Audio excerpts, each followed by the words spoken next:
Shalom, selamat pagi, selamat bertemu kembali Bapak Ibu dan saudara-saudara yang dikasihi Tuhan dalam renungan pagi hari ini. Kita patut bersyukur karena Tuhan yang memberikan berkat anugerah dalam setiap kehidupan kita dan tidak pernah berhenti kasih-Nya itu di dalam setiap kehidupan kita. Terbukti semalam kita dapat beristirahat dan pagi hari ini kita dapat bangun kembali dan menikmati anugerah Tuhan di hari yang baru ini.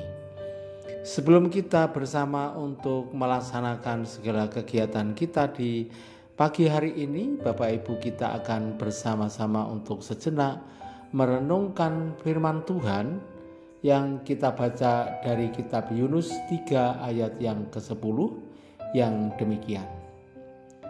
Ketika Allah melihat perbuatan mereka itu, yakni bagaimana mereka itu berbalik dari tingkah lakunya yang jahat, maka menyesalah Allah karena malapetaka yang telah direncanakannya terhadap mereka, dan ia pun tidak jadi melakukannya.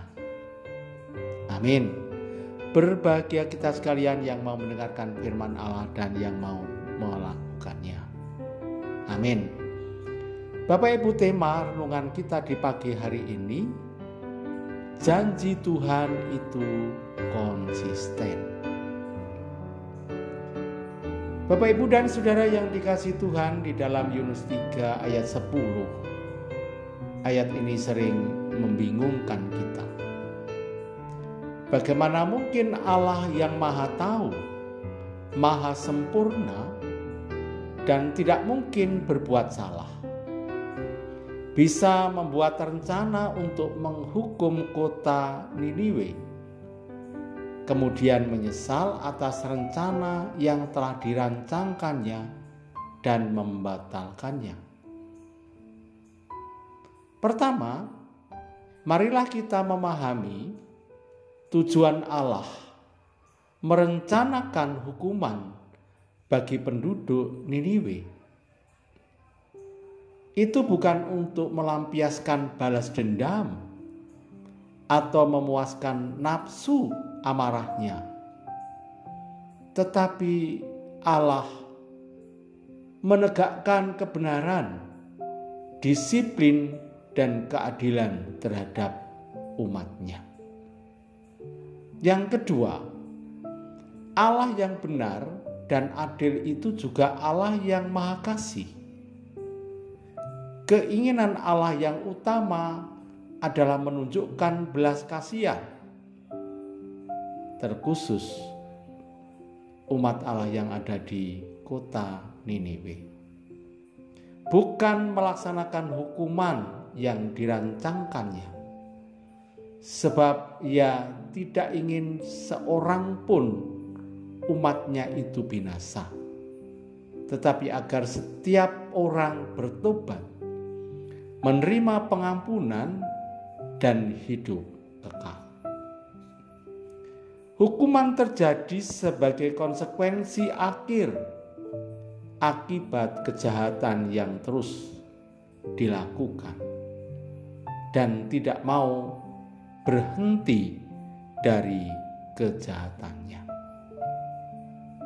Namun apa jadinya jika penduduk Niniwe bertobat dari tingkah lakunya yang jahat, memohon belas kasihannya, dan Allah tetap menghukumkannya?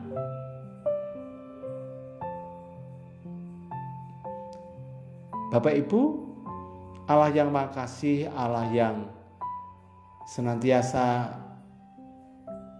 memberikan belas kasihan kepada umatnya, kalaupun dia berdosa lalu dia berubah, bertobat dan kembali kepada Allah, Dia pasti mengampuni dan tidak akan merancangkan hukuman itu kepada mereka. Karena Allah itu adalah Allah yang maha adil. kasih dan Allah yang benar. Tidak mungkin Allah itu sewenang-wenang terhadap umatnya.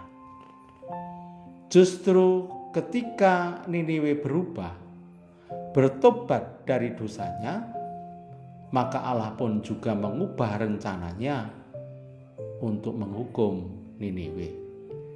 Dia tetap Allah yang konsisten. Ia tetap melaksanakan janji setianya. Sekalipun dosamu merah seperti kerbisi, akan menjadi putih seperti salju. Sekalipun berwarna merah seperti kain kusumba, akan menjadi putih seperti bulu domba. Yesaya 1 ayat yang ke-18. Jika kita mau menuruti dan mendengarkan firman Tuhan, kita mau terus hidup dalam perubahan menuju kepada karakter Kristus. Kita yakin bahwa Tuhan yang punya janji itu secara konsisten akan memberikan kepada kita dengan kesetiaan. Ia tetap Allah yang konsisten. Padanya tidak ada perubahan dan pertukaran. Ia tak pernah lalai mewujudkan janjinya. Tuhan senantiasa memberkati kita. Selamat beraktivitas, selamat bekerja dan berkarya di dalam kehidupan hari ini. Puji Tuhan. Amin.